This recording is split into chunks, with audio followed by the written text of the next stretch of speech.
AITA for not letting someone I barely know stay at my place even though they're homeless now. I met someone about 2 weeks ago while organizing a social event on Reddit. We connected over our shared social awkwardness and exchanged numbers. When we met for lunch, they opened up about their life, mentioning they hadn't been paid in 6 weeks. I felt bad and offered to pay for their lunch. A few days later, they casually mentioned they had actually been fired, which explained the lack of pay. I felt sorry for them but assumed they had some savings since they were still attending social events and seemed relatively okay. They also mentioned that their parents live close by, so I figured they had a support system. Over the next few days, they shared struggles with their mental health and family, parents, brother, which I could relate to. I listened but didn't offer much advice since I didn't feel qualified to help. A week ago, they asked if they could stay at my place in an emergency. I told them no, explaining my home is my safe space and that I've had issues with people violating my boundaries before. They seemed to understand and didn't push further. But this week, their situation has escalated. They said they were kicked out and Thier Super changed the locks. They also had a huge fight with their parents, and their dad called the cops on them. Now, they're texting me from a park, saying they haven't eaten in 2 days and have nowhere to go. I asked if they had reached out to other friends or acquaintances, but they said those people either live with roommates or their parents and can't take them in. I suggested they call our city's eviction helpline or look into shelters, but they said they haven't had any luck with those options. Now, they're pressuring me, saying, "You're the only person who can help me," and making me feel extremely guilty. I feel terrible about their situation, and I wish I could do something to help, but I also feel strongly about protecting my boundaries. I've only known them for 2 weeks, and letting them stay at my place would make me uncomfortable, especially given how chaotic their life seems right now. I have a gut feeling that some of what they're telling me isn't adding up. For example, they've given me conflicting timelines about when exactly they got evicted. On different days, they've said the landlord or super changed the locks, but the details don't seem consistent. It makes me wonder if there's more to the story that they're not being honest about, which only adds to my discomfort. I suggested mental health institutes and city resources, but they said those options haven't worked. They keep saying things like, "If you don't help, I don't know what's going to happen to me," which makes me feel guilty. Am I the asshole for holding firm on my boundary and not letting them stay at my place? I feel heartless, but I also don't think I'm equipped to deal with this situation. Am I wrong here? 2 weeks is not enough time to form a friendship, and it's completely reasonable to not feel comfortable with someone couchsurfing in your home. It also feels as if the person came into contact with a plan. Now, the second story of the day.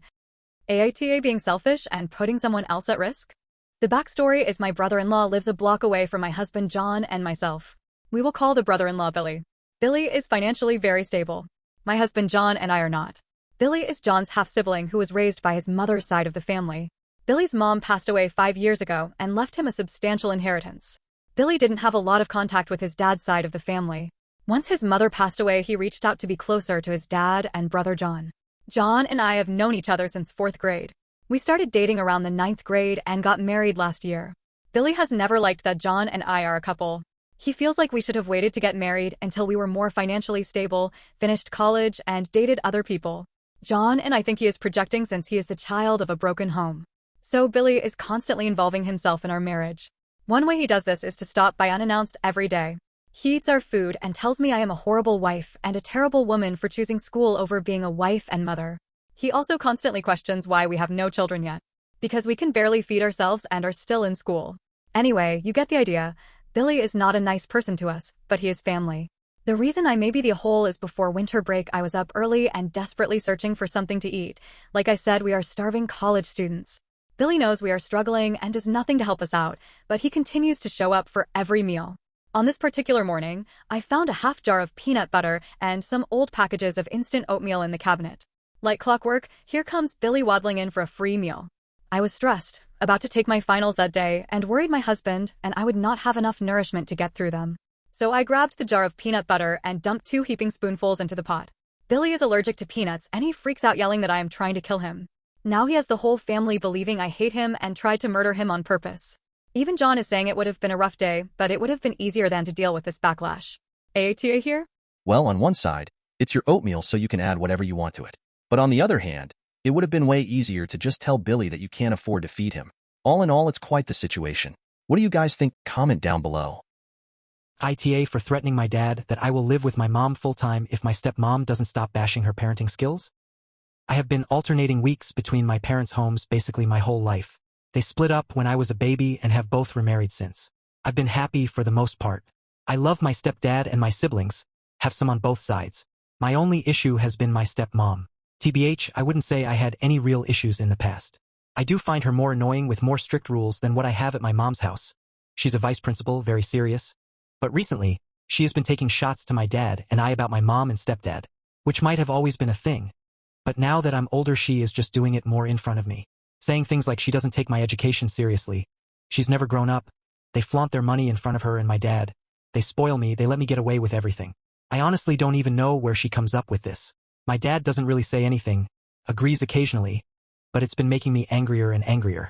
Obviously, I would never admit it to my dad, but I do love my mom more. She is like the most awesome and important person to me, and hearing my stepmom say crap just made me boil over. I finally broke and yelled at her after she blamed my mom for me getting a poor mark on an exam. I told her to shut her mouth about my mom and that if she said one more word, I would pack a bag and stay with my mom permanently. My dad flipped and yelled at me to apologize, but I told him if he didn't make her apologize that I was leaving. He said my mom would never allow it, and I made the mistake of saying we talked about it before. He then called my mom and started a fight with her, thinking she put me up to this. I couldn't handle it, so I left the house and called my stepdad to come get me. I've been at my mom's, but my dad's been texting and calling every day, jumping from begging me to come home, apologizing, to getting into fights with my mom and stepdad. I feel like an asshole for causing a huge fight between my families. Edit. Thank you everyone for the replies so far. I know I shouldn't have said it was something my mom and I talked about. We did a few years ago when I was like 12, when I wanted to stay longer at my mom's and had like a moment where I got upset and told her it was hard sometimes not seeing her for a week. But that was the only time it was ever mentioned. So I feel like an ass for saying it. As for people asking me about custody agreements, I don't think there is any. They had me really young, 20 years old, and they split when I was a baby. I was with my mom all the time till I was 3 or 4, and then I started spending more consecutive days with my dad. My mom also has never asked my dad for child support, and TBH, I don't think she would even if I stayed full-time. Update. So I have spoken with my mom about it, and it probably made me more mad at the situation. She didn't have a bad word to say about my dad or my stepmom. I told her what that were saying about her, and SHE apologized to me, saying she loves me, that she's sorry I had be a part of those conversations, that she has big shoulders and can take the criticism and will make it clear to my dad and stepmom that if they have concerns that they can address it with her and my stepdad and leave me out of it. That she would love to have me full-time but doesn't want me to make a decision to not see my dad and my other siblings, who I do miss, because of her. I told her I can't stand the way they talk about her, and she didn't really say anything, just kind of started crying, saying I had a big heart and that she loved me. She told me she will deal with my dad and to let her know when I'm ready to talk to him about the situation. The stepmom was out of line for the comments she made about OP's mother. I can totally understand why he would lash out like that. But now let's get to the next tale of the day. AITA for backing up my husband who had told my stepmom to quote-unquote, grow up or get out. My stepmom has been helping us out by babysitting my 2 children, 2 and 5, and while me and my husband are very grateful, we are very upset with her. My stepmom recently was divorced by my father. My stepmom had nowhere to go, so she had asked to stay with us. I hadn't had a great relationship with her for stealing stuff I had bought with my money when I was 17, however I decided to push past this and move on. When she moved in, we went over rules and told her what her experience would look like. She agreed to our rules, which included buying food for herself when necessary, although we did tell her we would mostly be buying stuff for her so she could get back on her feet. Another rule we had was babysitting. We would agree to pay her for babysitting our kids when we needed her so that she could make some money to get back on her feet. We gave her our job contact info had she ever needed to call them if she couldn't get a hold of us while we were at work. Recently, we haven't really been needing her to babysit, but she has been insistent on paying for food items. We went over the fact that this wasn't needed, and she replied that she wanted to feel like she had more power over us by paying for food. I gently reminded her that this was our house and she was a guest in it, to which she got pissed. She told me and my husband that she has power over us and how she was my mom. I didn't reply and just stopped talking to her. My husband had made plans with her that we would need her to babysit our kids this past Monday, and she had agreed to it since we were both going to work. I am at work when my work receives a call from my husband telling me that my stepmom called him saying that she was leaving to go party with her friends, and he was going back home to talk to her. I agree that he is doing the reasonable thing since she has no concept of responsibility. I then, while at work, receive a call from my stepmom who had said that my husband said that she needed to grow up and gain responsibility or get out. I, of course, sided with my husband and she hung up. The next morning, whilst driving home, I noticed my stepmom's car wasn't in my driveway, and I asked my husband about it, to which he replied, she chose to get out. I have been trying to reach my stepmom for days, but she nor my stepsister, whom she moved in with, will hold a conversation with me, and my stepmom will not apologize. I'm starting to feel like the AH since neither of them will respond to me. Did I overreact and overstep for basically kicking her out? Edit. I just liked her when I was 17, didn't really talk to her, and then decided to give her another chance based on stepsis who had a problem similar to mine which stepmom was able to apologize and grow from.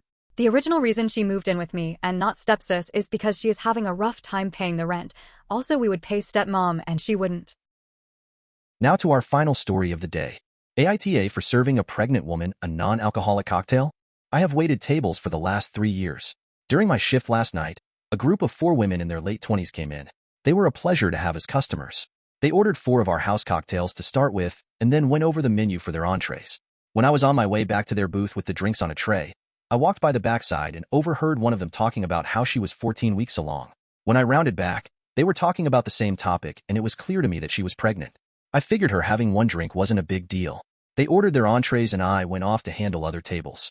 About 5 minutes later, they called me over again and asked for another round.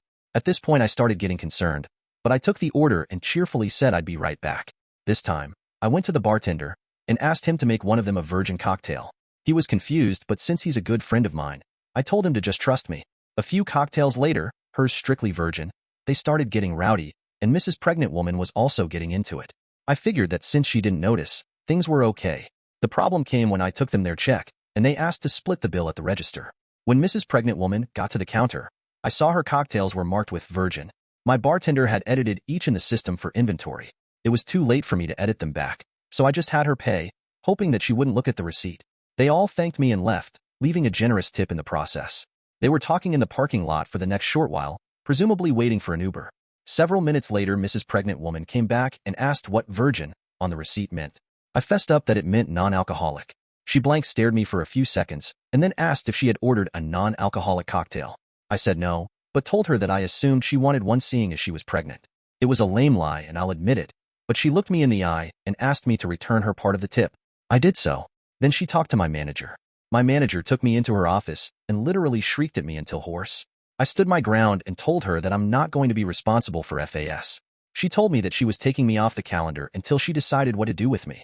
She also informed me that I could get the restaurant in serious trouble for discrimination, and upon examination of my state's laws, she is correct. But when I talked to my mother and father about it tonight, they told me that they understood my position. The entire staff at the restaurant is against me, and I think that I'm going to call in and tell my manager that I quit, but I still feel in the right here. I would like some perspective on this and if I'm the asshole here. You don't get to decide what another person of legal age decides to consume. If OP was uncomfortable serving her, then they could have let the manager deal with it. But anyways, that's the end of today's video. Thank you for watching. Be sure to like and subscribe, and I wish you a wonderful rest of your day.